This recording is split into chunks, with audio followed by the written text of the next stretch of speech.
Okay guys, thank you for coming and checking out my Gibson 137 review.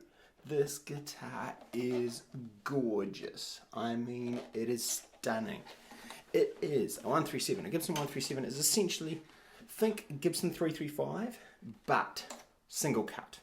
Now the advantages in it, it's not quite that. It also has a 3-piece maple neck, which you won't be able to see in this light, but you're going to have to trust me on that. It's a 3-piece maple neck.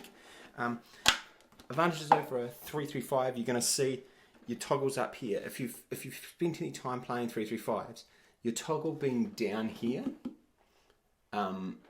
it's either something you love or you hate. Me, I find 4 knobs and a toggle down here, it's too much. I'm always trying to find it. I can't flick it quick. I love this. This is great. Beautiful inlays. Very unique inlay. I'm not sure whether any other guitar has that C there, but this one does. This is made in the Memphis factory. I don't know what year. I think it's 2015, but I haven't actually looked at how to read Gibson serial numbers in a very long time, so I've totally forgotten. It has the classic 57 pickups. Awesome. Okay, so that's the basic spec rundown. Now I'm going to talk to you about my thoughts on the guitar.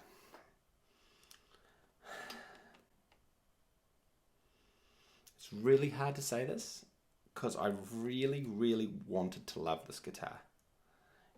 Unlike most Gibsons that I've played, or the older ones of this era that I've played, it stays in tune. It's pretty good.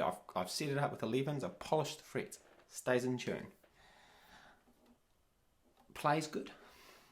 I love the action the way it's set up now. I set it up myself, so I should love it. And there's no fret wear, so the frets are level. So all those manufacturing things, I can say, were great or are great now. As I said, it's an oldish guitar. That's where the positives stop for me.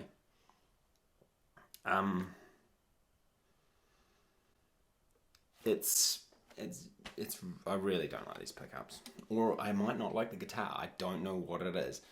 I find it is woofy, and it's not a bad sound, but the treble pickup I find particularly woofy and kind of dead sounding.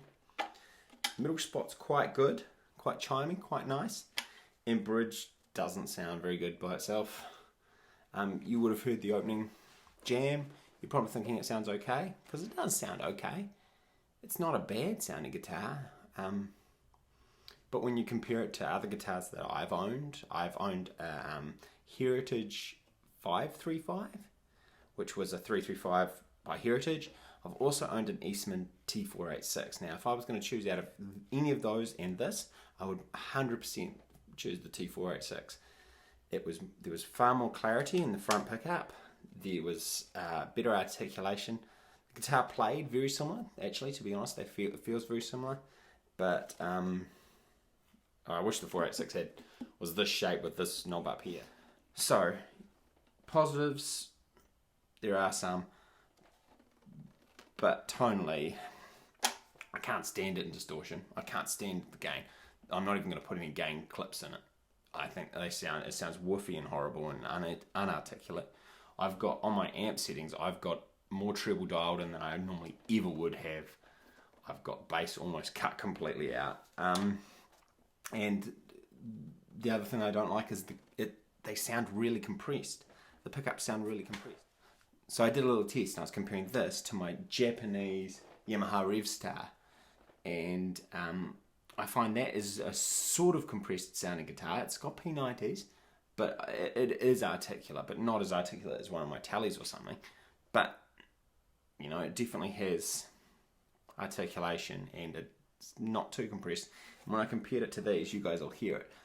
The humbuckers have a slower attack, obviously, but they also just don't have that dynamic, like the ability to go up and down dynamically. They just,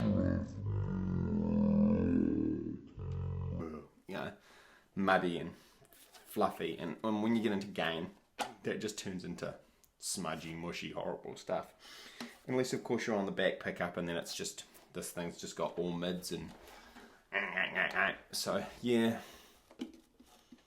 I love the style of this guitar. I love the look of the guitar. It plays wonderful. Yeah, that's my opinion anyway. Thanks for sticking in there with me.